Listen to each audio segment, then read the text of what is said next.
마태복음 24장 14절 한 절 말씀 제가 방독하겠습니다.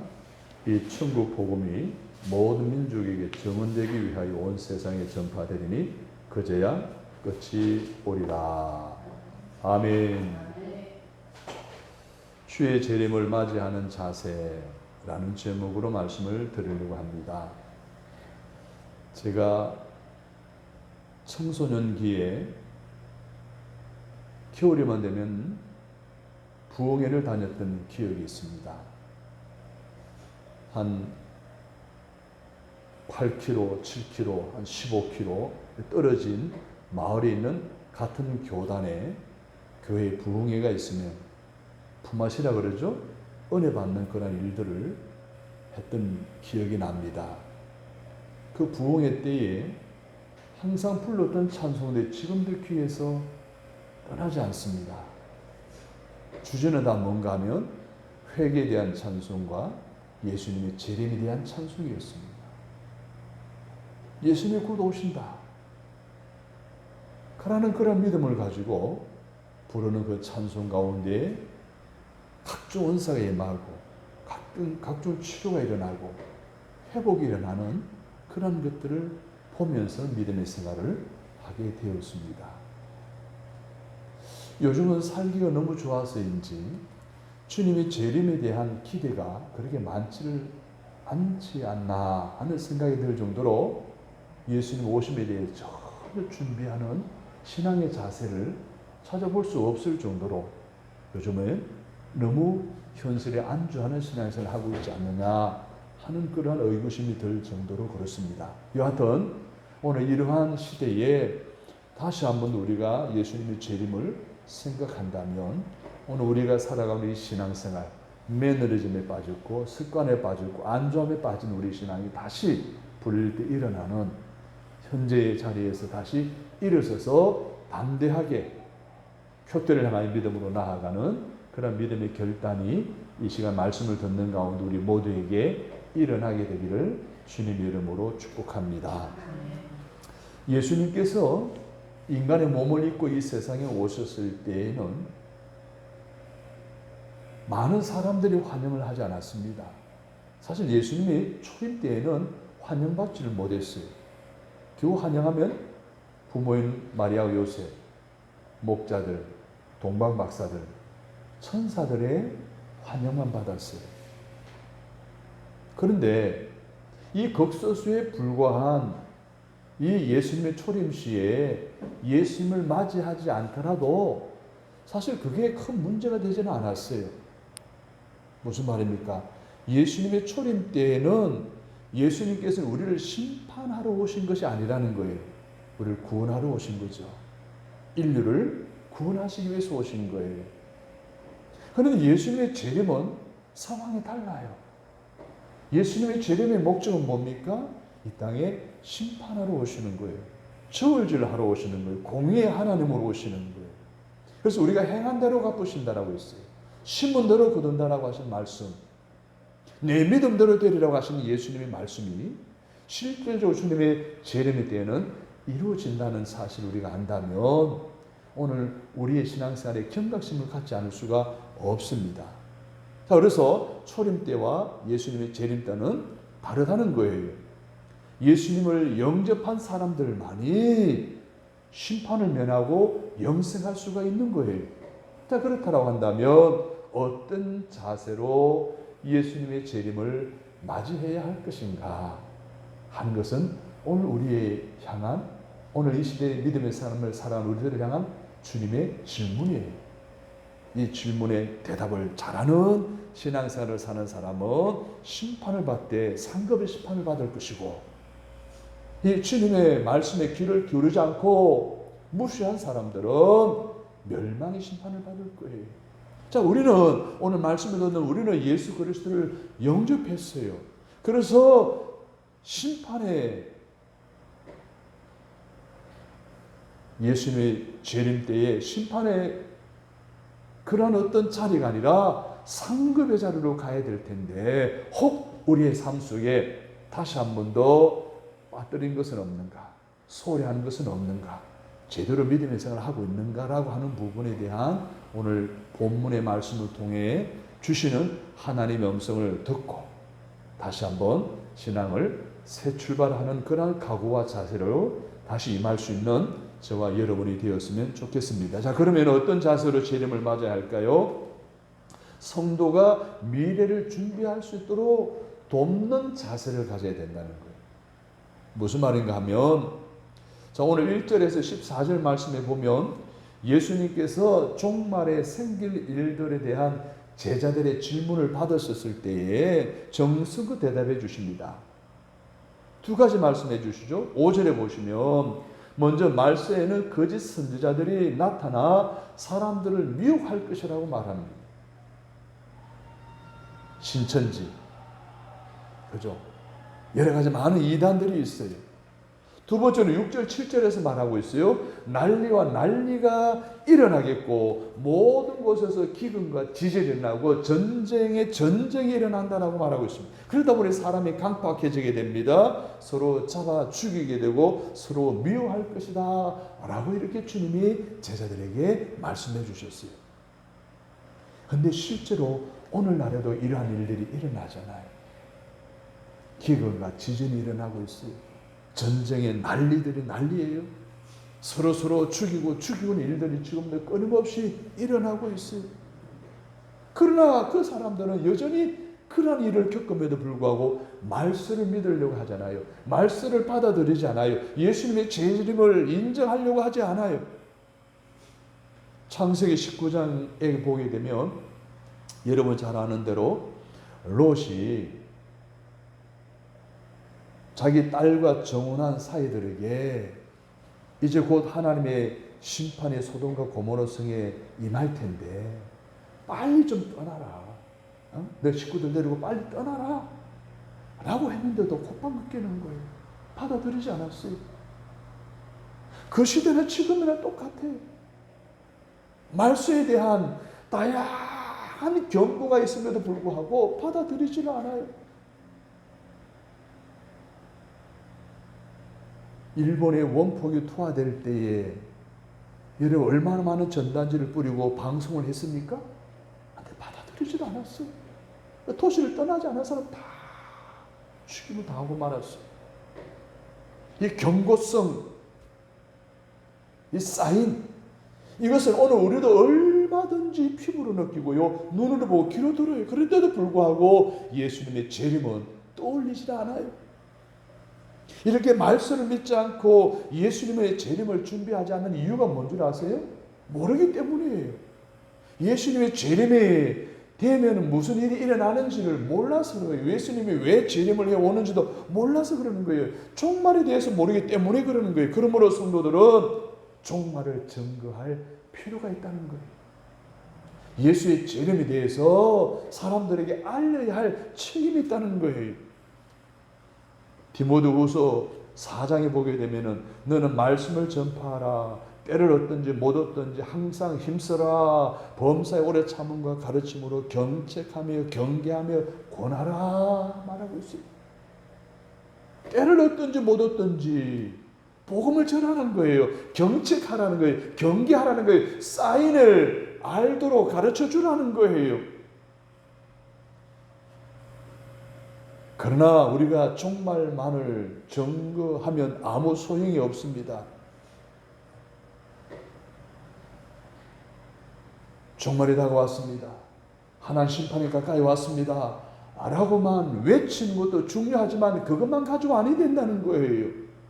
저들에게 하나님 말씀을 가르침으로 저들 스스로가 영적으로 이때가 마지막 때라는 사실을 분별할 수 있도록 깨닫게 해줘야 된다는 거예요. 그래서 주의 재림을 준비하는 그리스도인으로서 성도로 하여금 말씀을 준비하도록 분별력을 키워주고 깨달을 수 있도록 가르쳐 줘야 된다는 말씀이에요. 말씀에는 어느 때보다도 거짓 선지자들이 사람들을 얼마나 미혹합니까? 사람들 얼마나 많이 현혹을 시키고 있습니까? 그렇기 때문에 우리는 어느 때보다도 말씀을 가르치는 일에 힘써야 된다는 것이 바로 여기서 나오는 주님의 메시지입니다. 명령의 말씀이에요.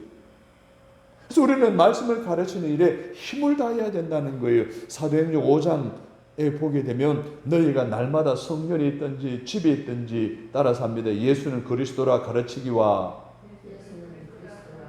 전도하기를 쉬지 아니하리라. 예수는 그리스도이심에 대해서 가르치고 전도해야 된다는 거예요. 이게 오늘 마지막 시대에 오늘 우리 먼저 믿은 저희들이 구원에 대한 확신을 가지고 구원의 길을 가고 있는 저와 여러분들이 그렇지 않은 성도들에게, 그렇지 않은 불신자들에게 예수의 그리스도 되심에 대해 가르쳐야 된다는 거예요. 정말을 알게 해야 된다는 거예요. 스스로 영적인 분별력을 가질 수 있도록 도와줘야 된다는 거예요. 그래서 성경을 배우고 또 성경을 가르치는 것이 종말을 준비하는 가장 중요한 첫 번째 회복되어야 될 우리의 신앙이라는 거예요. 뭐 예배만 드리면 되지 무슨 성경 공부를 하느냐라고 그럽니다. 제가 공항교회에 가서 양육을 시작하는데 우리 장로님들을 모시고 함께 한 팀을 이루어서 양육을 하는데 구원의 확신이 있느냐라는 물음을 눈을 감기고 물어보았어요. 손을 안 드는 거예요. 그러면 구원의 확신이 없다고 생각하는 분 손도세 했더니 장로님들 손 다 드는 거예요. 장로님은 그러겠습니까? 목사들 가운데도 그럴 수도 있다는 거예요. 그래서 다시 한 번 더 말씀으로 가르치고 세워서 스스로 나는 구원을 받았음에 대한 확신을 갖도록 도와주었습니다. 그 이후로 제가 물으면 언제든지 구원의 확신이 있다. 언제 죽어도 천국 간다. 라고 고백하는 믿음의 고백을 제가 듣게 되었습니다. 우리는 하루에 얼마나 성경을 읽고 얼마나 이 성경의 가르침에 대해 귀를 기울입니까? 또 다른 사람들이 종말을 준비할 수 있도록 얼마나 그들에게 말씀으로 권면하고 가르칩니까? 주의 재림을 준비하는 첫 번째, 오늘 본문이 주는 메시지는 따라서 합니다. 성도가 미래를 준비할 수 있도록 도와야 합니다. 재림을 준비할 수 있도록 도와야 되는 거예요. 영적 분별을 할 수 있도록 도와줘야 된다는 거예요. 그렇게 하시는 믿음의 삶에 회복이 있기를 주의 이름으로 바랍니다. 두 번째로는 믿음을 끝까지 지키는 것이 주님의 재림을 기다리는 자세입니다. 뭘 끝까지 지켜야 된다고요? 건강이 아니에요. 물질이 아니에요. 재산이 아니에요. 지식이 아니에요. 문화가 아니에요. 우리가 끝까지 지켜야 할 것이 있어요. 그게 바로 믿음이라는 거예요. 말세가 다가올수록 사람들의 죄악은 더욱 심각해져 갑니다. 다니엘이 예언한 대로 하나님의 거룩한 성전까지도 죄로 더럽혀지게 된다는 거예요. 자, 오늘 본문을 함께 읽어볼까요? 15절을 보십시오. 15절 말씀 시작. 그러므로 너희가 선지자 다니엘이 말한 바 멸망에 가정한 것이 거룩한 곳에 선 것을 보거든 읽는 자는 깨달을진저. 그럼 멸망에 가정한 것이 나오죠. 기억에 멸자에 기억자가 있어요. 제일 밑으로 가보세요. 기억자. 다니엘서 9장 27절, 11장 31절, 12장 11절에 나와요.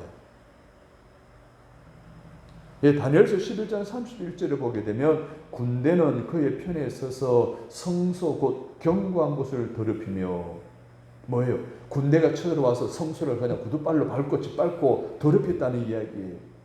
또 매일 드리는 제사를 폐하며 매일 드리는 제사를 폐하는 거예요.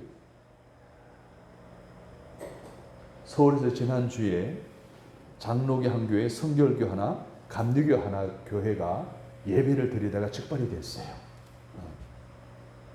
서울 남년에 관악구, 제 같은 연에 속해 있었던 예강교회라는 교회가 참 좋은 교회인데 예배를 드리다가 즉발이 되었어요. 그래서 예배 모든 교회를 폐지시킨지는 모르겠지만 그 뒤에 이후로는 물론 이 비대면 예배를 드리려 예배를 못 드리게 하고 있는 이러한 어떤 현실, 뭐 똑같은 일의 상황은 아니지만 연추해 볼 수가 있어요. 그리고 멸망케 하는 미운 물건을 세울 것이며 멸망케 하는 미운 물건 뭐 다 우상들이잖아요. 그걸 세운다는 거예요. 이게 마지막 시대에 일어나는 그런 모습이에요. 성경까지도 죄를 더럽혀질 것이라는 것을 분명히 15절에 말하고 있어요. 또 창세 이후로 이전까지 지금까지 경험해 보지 못한 큰 환난을 당할 것이라고 예수님께서는 말씀하셨어요. 여러분 잘 아는 대로 홍수 심판이 있었어요. 소돔과 고모라의 심판이 있었어요. 지진이 일어나서 막 사람들을 그냥 다 땅속에 묻어버리는 사건이 있었어요. 연병을 통해 수만 명이 죽어버리는 사건이 있었어요. 불이 하늘에서 떨어지는 사건도 있었어요. 수많은 기적과 놀라운 일들, 홍해가 갈라지는 기적도 있었잖아요. 그런데 이제까지 한 번도 이런 일을 경험하지 못하는 큰 환난을 당한다는 거예요. 그래서 너무나 환난이 심하기 때문에 보세요. 임신한 여자나 노약자들이 견딜 수 없을 정도라는 거예요. 그래서 이 마지막 시대는 임신도 하지 말라는 거예요. 임신한 것 때문에 믿음을 끝까지 지키지 못해서 지옥 갈까 싶어서 임신까지도 다시 피하라는 거예요. 그래서 예수님께서는 20절을 보십시오. 종말이 겨울이나 안식일에 되지 않도록 기도하라고 했어요. 종말을 위해서 기도를 준비해야 된다는 거예요. 그냥 막연히 준비하는 거 아니에요. 기도를 준비해야 된다는 거예요. 겨울이나 언제? 안식일에 종말이 닥치지 않도록 하기 위해서. 겨울이 되면 얼마나 춥겠어요. 환난이 얼마나 극심했으면 추울 때 오면 안 되고 안식일에 오면 안 된다는 거예요. 안식일에 오면. 그래서 기도하라는 거예요. 저도 이 말씀을 묵상하면서 예수님의 재림을 위해서도 기도해야 되겠구나. 여러분 많은 사람의 개인의 종말을 위해서 기도 많이 합니다. 지금 저희 어머님은 지금도요. 언제 죽을 것인가 죽음에 대해서 준비하며 기도하고 계셔요.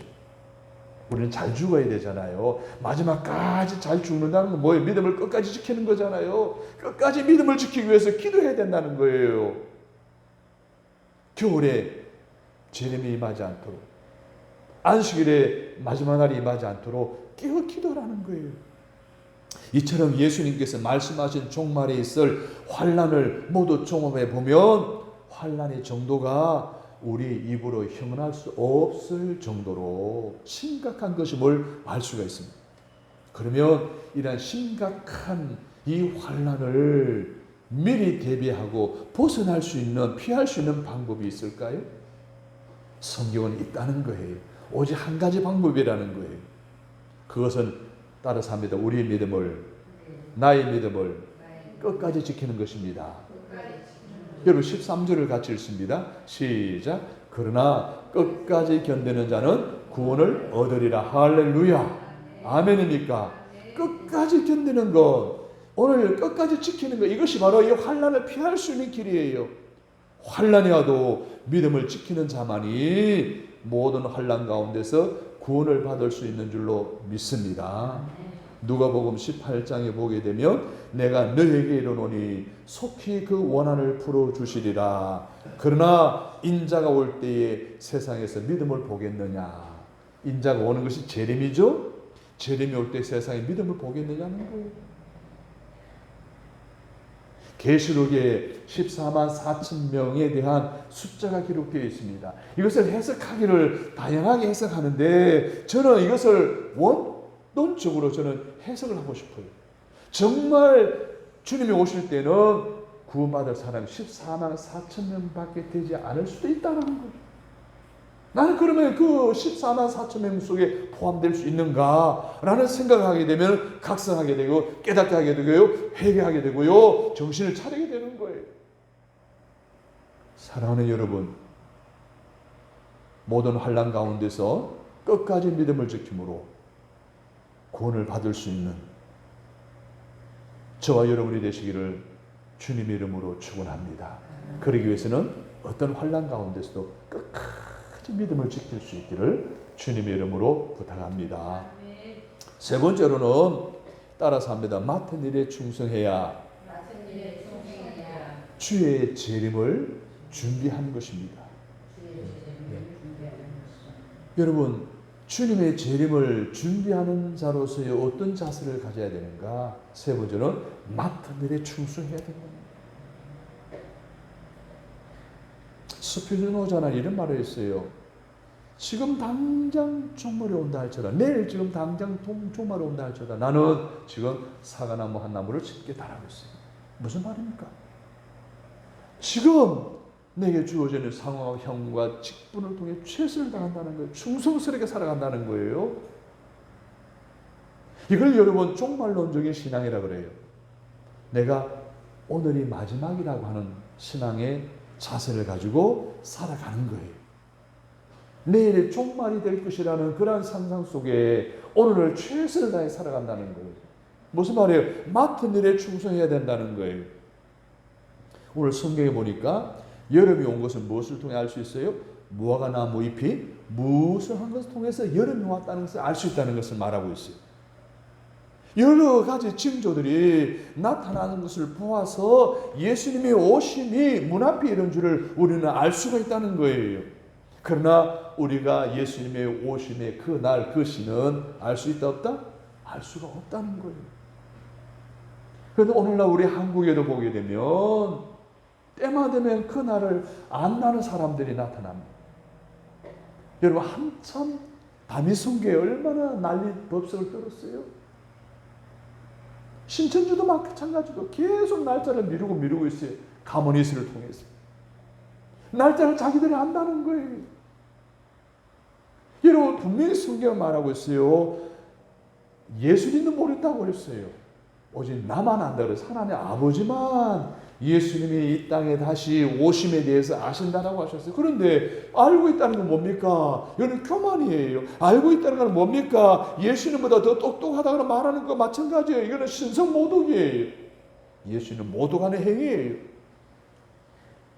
자, 그때는 어떻게 오는가를 보십시오.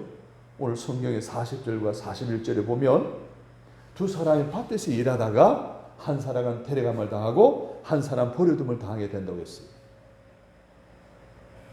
두 여자가 매를 갈다가 한 사람은 데려감을 당하고 한 사람은 버려둠을 당한다고 말하고 있어요. 자, 그러면 이 두 가지 비유를 통해서 우리는 주님의 재림은 어떻게 오느냐? 극적인 방법으로 특별한 모습으로 오느냐? 아니라는 거예요.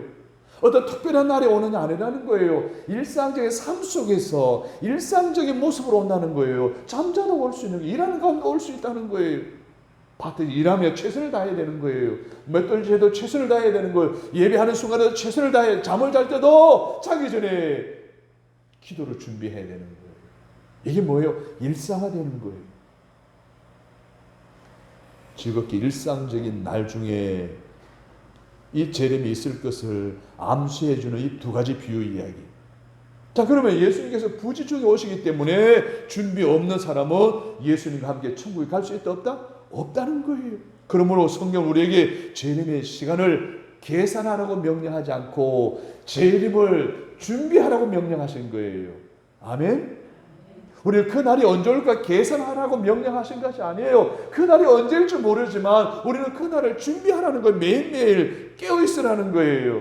그래서 마태복음 25장에 보게 되면 그런즉 깨어있으라 너희는 그 날과 그 시를 알지 못하느니라.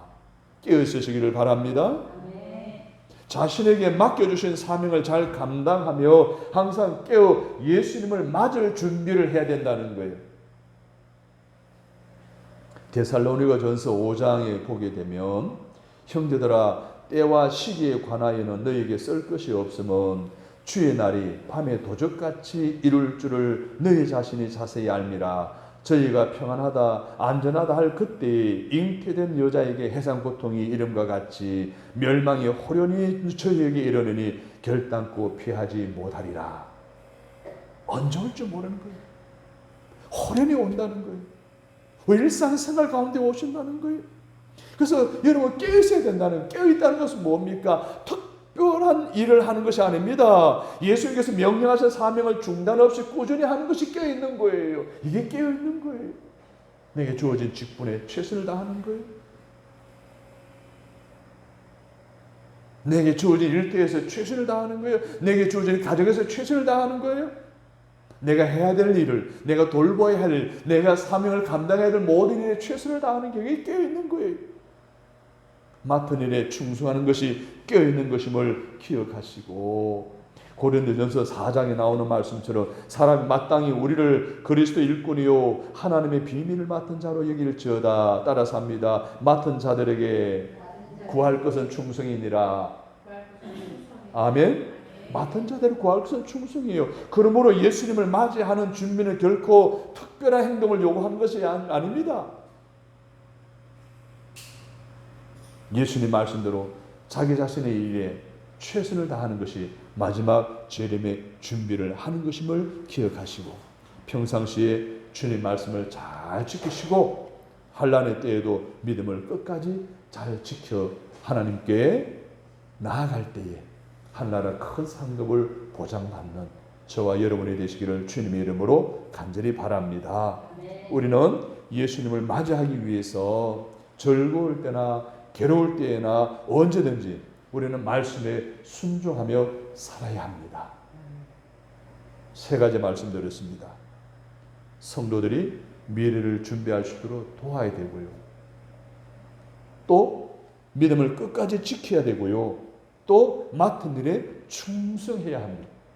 이 세 가지가 오늘 저와 여러분이 주의 재림을 맞이하는 신앙의 자세임을 기억하시고 그런 믿음의 결단 속에 이제 주님 오시는 그날까지 성공적인 신앙생활을 감당해 나가시기를 주님의 이름으로 축복합니다. 좋으신 하나님, 오늘도 저희들을 사랑해 주시니 감사합니다. 오늘 저희들을 축복해 주시니 감사합니다.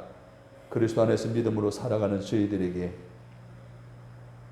마지막 때를 준비하며 살아갈 것을 다시 한번 깨닫게 말씀을 하게 해주시니 감사합니다. 미래를 준비하게 하옵소서. 믿음을 끝까지 지키게 하옵소서. 매사에 충성스러운 삶을 살아갈 수 있도록 깨어있게 하여 주옵소서. 그래서 하나님 원하시는 마지막 때를 준비하는 성도로서 장차 하나님 앞에서 부끄러움 없이 설 수 있는 저희들의 삶이 되어지도록 인도해 주옵소서. 예수님의 이름으로 간절히 기도드립니다. 아멘.